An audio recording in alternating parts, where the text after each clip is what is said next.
Good morning students, myself Vinod Kumar Gaud. Most welcome to VK Gaud classes. Tense के अंतर्गत आज हम तीसरा टेंस पढ़ने जा रहे हैं, प्रेजेंट परफेक्ट टेंस। तीसरा टेंस हम पढ़ने जा रहे हैं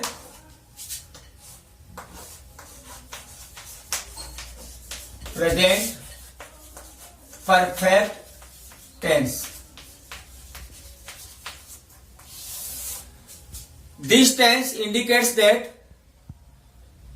the action have been completed recently, कि वह कार्य जो हाल ही में अभी समाप्त हो चुका है। इसकी हिंदी में पहचान होगी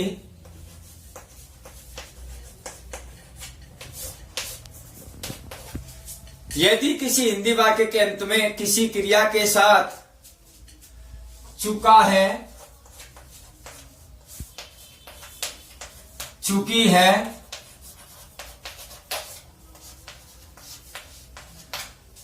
चुका है, चुकी है, चुके हैं, लिया है, ली है, लिए हैं इत्यादि शब्द जुड़े हो तो इसमें क्रिया का परफॉर्मेंस क्या होगा? Verb performance.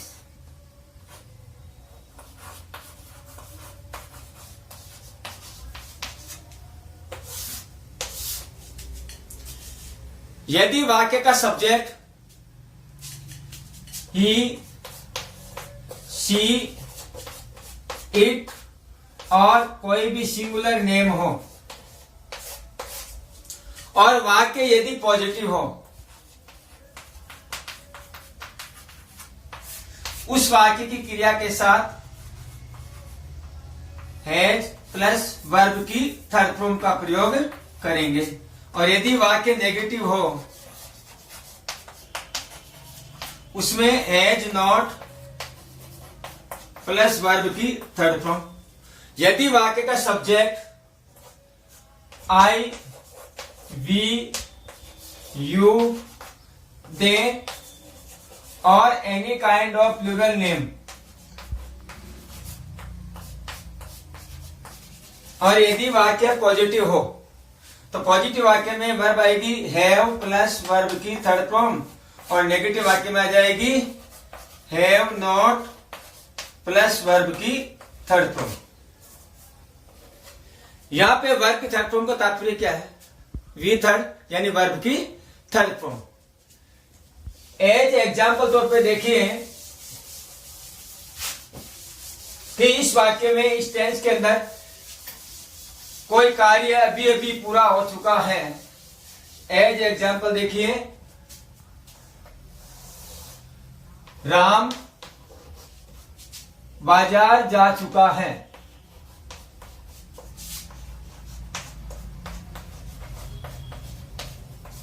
अब ये वाक्य आपके सामने पॉजिटिव वाक्य है, राम बाजार जा चुका है। अब इस वाक्य के हम पॉजिटिव वाक्य की जब इंग्लिश बनाएंगे तो इसका जो पैटर्न निकाल में लेंगे वो लेंगे S plus H V plus M V plus object और कोई अदर हो तो अदर सेंटेंस शब्द काम में ले लेंगे और फुल स्टॉप लगाएंगे। अब इस प्रकार के हिंदी वाक्य इंग्लिश कैसे बनाएं? सबसे पहले आपके दिमाग में ये बात आनी चाहिए कि बाजार जा चुका है। कौन जा चुका है? वाक्य की शुरुआत का पहला शब्द है यहाँ पे कि बाजार जा चुका है राम, तो इसकी इंग्लिश हो जाएगी यहाँ पे राम।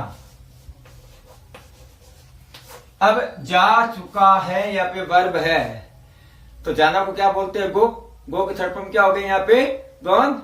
और राम सिंगुलर सब्जेक्ट है इसलिए आ जाएगा Ram has gone.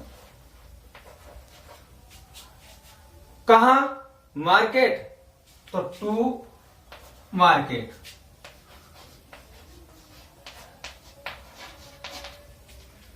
As example, हम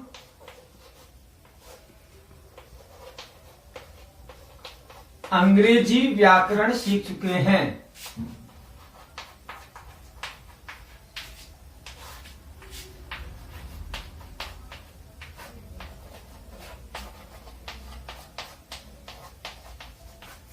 अब इस वाक्य में ध्यान से देखिए, हमने अपना काम हाल ही के अंदर पूरा किया है, हम इंग्लिश की ग्रामर को सीख चुके हैं।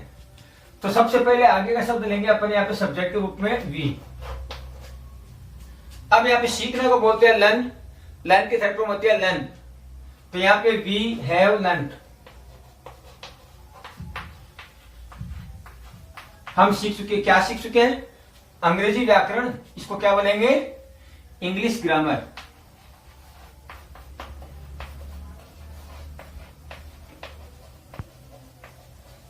यह तो था आपके सामने पॉजिटिव सेंटेंस का वाक्य। टेंस की मदद से हम दूसरा प्रकार के जो वाक्य बनाते हैं वो बनाते हैं हम नेगेटिव सेंटेंस। दूसरा प्रकार का वाक्य होता है नेगेटिव सेंटेंस।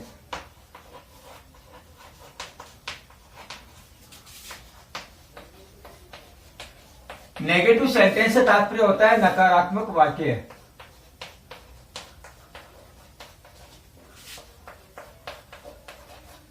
नकारात्मक वाक्य का मतलब होता है ऐसा वाक्य जिसमें नए शब्द का प्रयोग किया जाता है। और वाक्य में लिख दिया मैंने खाना नहीं खाया है।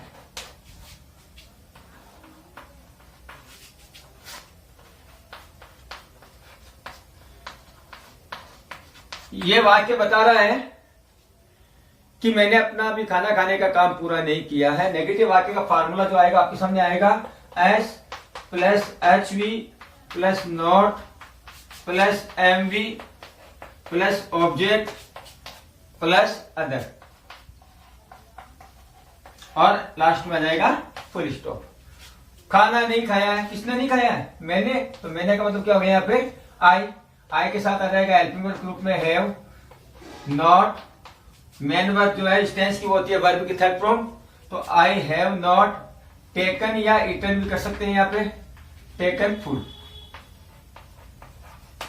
मैंने खाना अभी तक नहीं खाया है। इस प्रकार का वाक्य हम बनाएंगे इंट्रोगेटिव सेंटेंस। इंट्रोगेटिव सेंटेंस का मतलब होता है यहाँ पे प्रश्नवाचक वाक्य। प्रश्नवाचक वाक्य आप भली बात जानते हैं इंट्रोगेटिव सेंटेंस दो प्रकार के होते हैं। एक तो होता है हेल्पिंग वर्ब से शुरू होने वाला वाक्य, और एक होता है WH वर्ब से शुरू होने वाला वाक्य। हेल्पिंग वर्ब से वाक्य जब हम शुरू करेंगे तो आपको पहले भी मैं बता चुका हूं विस्तार से कि यदि प्रश्न का संभावित आंसर यस या नो में हो तो वाक्य की शुरुआत हमेशा करेंगे हम हेल्पिंग वर्ब से। यदि प्रश्न का संभावित आंसर यस या नो में नहीं हो, इस कंडीशन में हम WH वर्ड से वाक्य की शुरुआत करेंगे, या कोई WH वर्ड क्या, क्यों, कब, कैसे, कहा, किसको इत्यादि यदि वाक्य के मध्य में हो तो WH वर्ड से ही हम वाक्य की शुरुआत करेंगे। एज एग्जाम्पल देखिए, क्या राम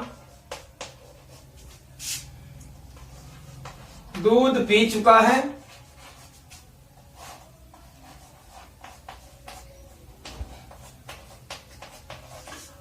यहां पे प्रश्न पूछा जा रहा है क्या राम दूध पी चुका है? तो इसका संभावित आंसर जो है वो यस या नो में आने की है। यदि पिया है तो कह देंगे यस, नहीं पिया है तो कह देंगे नो। तो इसमें हेल्पिंग वर्ब से शुरुआत करेंगे क्या राम, और यहाँ पे लास्ट में चुका है जो है वो प्रेजेंट परफेक्ट टेंस को दर्शाता है। क्या राम, तो यहाँ पे राम के साथ आएगा हैज राम। हेल्पिंग वर्ब के रूप में जब दूध पीते हैं, चाय पीते हैं या कॉफी पीते हैं तब तो काम में लेते हैं टेक। पानी या शराब वगैरह पीते हैं तब उसके लिए काम में लेते हैं वाइन। यहां पे दूध पी चुका है, has Ram taken milk, question marks. इसी प्रकार यहां पे हम नेक्स्ट एग्जाम्पल तौर पे मानेंगे, आपको पूछ लिया राम कहां जा चुका है? राम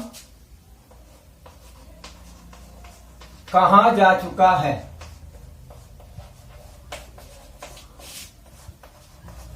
इस वाक्य के मध्य में शब्द आया है कहाँ, इसका मतलब होता है कि इसमें आंसर में निश्चित तौर पे कोई ना कोई स्थान सूचक शब्द ही आएगा।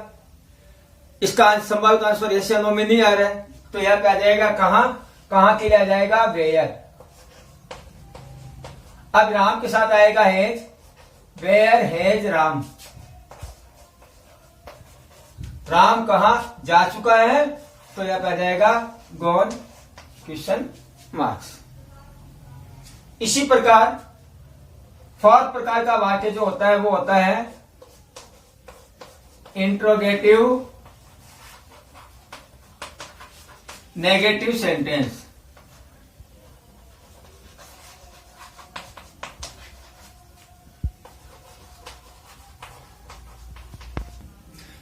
इंट्रोगेटिव नेगेटिव सेंटेंस यानी एक ऐसा वाक्य है जो प्रश्नवाचक है, लेकिन प्रश्नवाचक के साथ साथ उसमें नहीं का प्रयोग किया गया है, नेगेटिविटी का भाव दिखाया गया है। जैसे कह दिया मैंने, क्या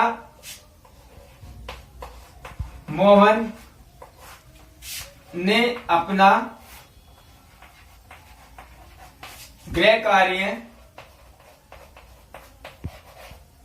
पूरा नहीं किया है,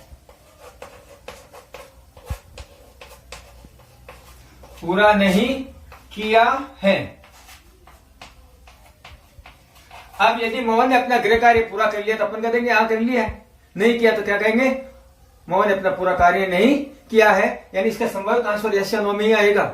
लेकिन इस वाक्य में देखिए क्वेश्चन मार्क्स, वाक्य में क्या सबसे शुरू है और वाक्य में आ गया नहीं आ गया है, तो यह वाक्य जो है वो इंट्रोगेटिव प्लस नेगेटिव सेंटेंस ही है। तो यहाँ पे क्या शब्द आया मोहन, तो यहाँ पे आ जाएगा हैज मोहन, नॉट कंप्लीटेड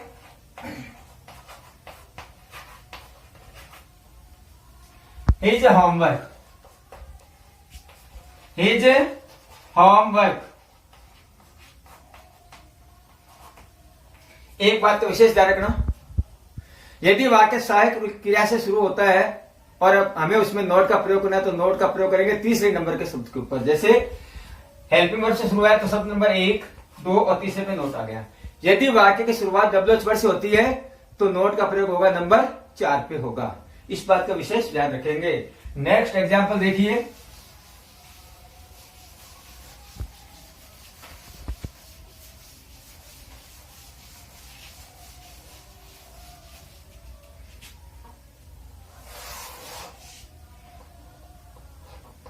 तुमने अपना गृह कार्य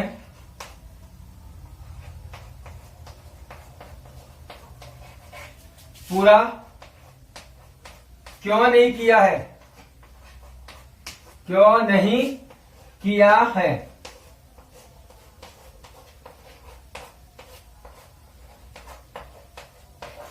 यह वाक्य इंट्रोगेटिव प्लस नेगेटिव सेंटेंस है, किसी कार्य की अपूर्णता को दर्शा रहा है कि आपने अपना गृह कार्य पूरा क्यों नहीं किया है। तो इस वाक्य में क्यों शब्द वाक्य के मध्य में आया है, क्यों का मतलब होता है Y.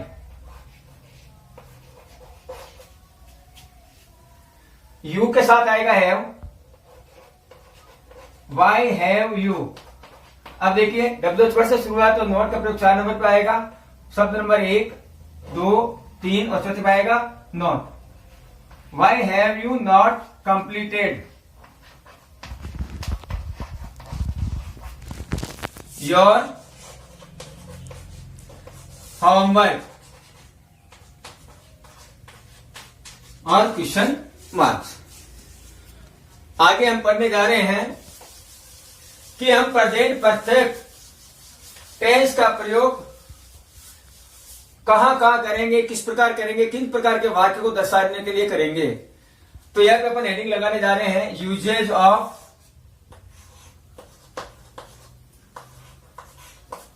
Present perfect.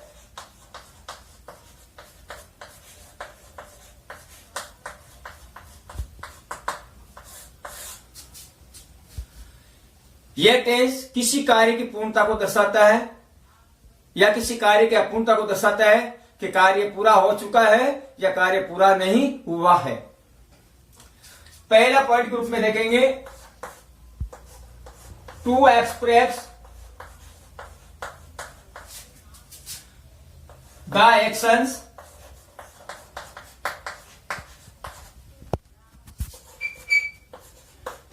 which has completed in past but whose effect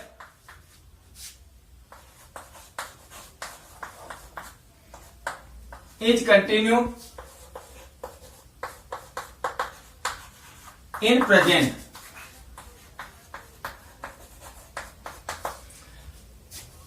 उन कार्य को अभिव्यक्त करने के लिए जो कार्य भूतकाल में समाप्त हो चुके हैं परंतु उसका प्रभाव वर्तमान में भी जारी है, उसका प्रभाव वर्तमान में भी दिखाई दे रहा है। एज एग्जाम्पल तौर पे बात करें, I have completed my task, मैं अपना कार्य पूरा कर चुका हूं। I have eaten food,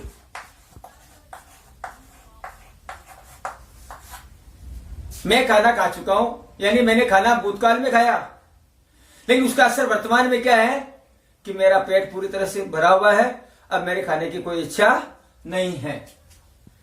second point देखिए,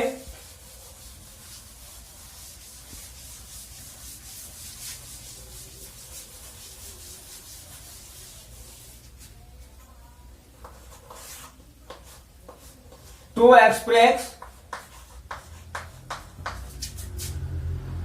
the actions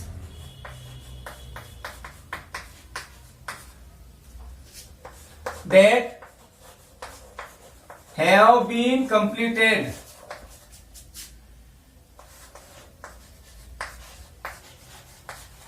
recently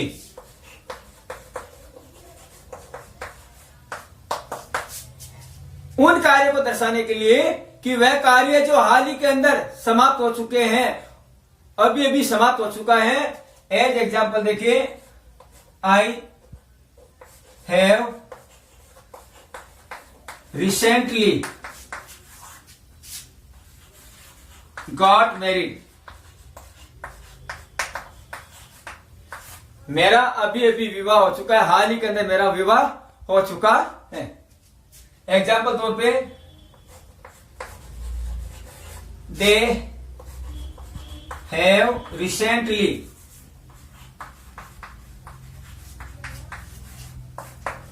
learn English grammar,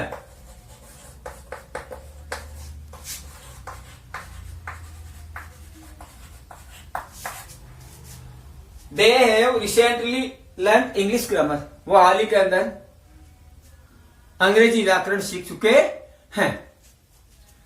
next use, एक the following adverbs are found in a sentence, निम्नलिखित एडवर्ब्स यदि किसी वाक्य में हो तो उस वाक्य के रिक्त स्थान में हम हमेशा प्रेजेंट परफेक्ट टेंस की क्रिया का ही प्रयोग करेंगे। वह एडवर्ब्स है। एज एग्जाम्पल देखिए, just, just now, yet, till, up till, up till now,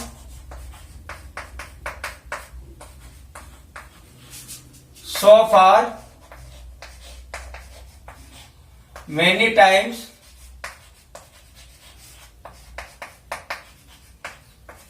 several times,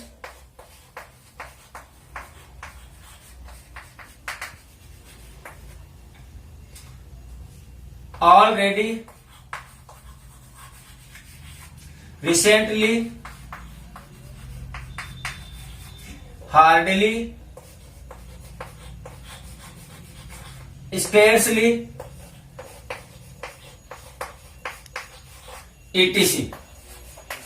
यदि किसी वाक्य में just, just now, yet, till, up till now, so far, many times, several times, hardly, scarcely इत्यादि adverb किसी वाक्य में हो तो उस वाक्य के स्थान में हम हमेशा प्रेजेंट परफेक्ट टेंस की क्रिया का प्रयोग करेंगे। एज एग्जाम्पल देखिए, आई खाली जगह,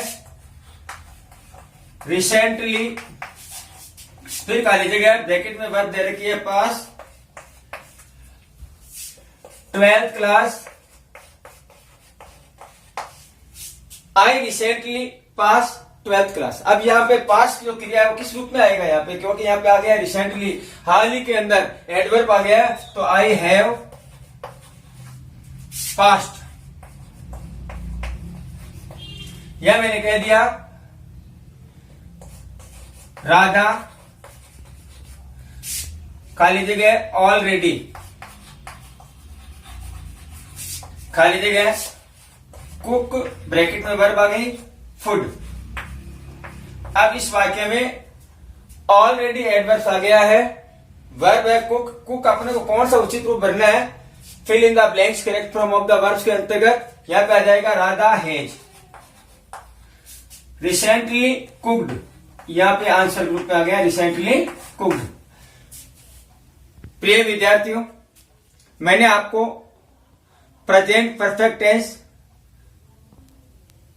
बहुत ही बढ़िया तरीके से समझाने की कोशिश की है। यदि आपको मेरा ये वीडियो पसंद आता है तो मैं आपसे निवेदन फिर करूंगा कि आप मेरे इस चैनल को वीके गौर क्लासेस को सब्सक्राइब करें, लाइक करें, कमेंट करें और उसको शेयर भी करें। आप जितना ज्यादा से ज्यादा शेयर करोगे मुझे उतना ही ज्यादा मोटिवेशन मिलता रहेगा। मोर आगे और भी अच्छे आपको वीडियो, ग्रामर के वीडियो आपको मैं प्रस्तुत करता रहूंगा। यदि आपको किसी प्रकार का कोई डाउट हो तो आप YouTube के कमेंट बॉक्स में जाकर के बिल्कुल अपनी क्रिया प्रतिक्रिया को बताइए, मैं आपकी समस्याओं का समाधान निश्चित तौर पे करूंगा। जय हिंद, जय भारत।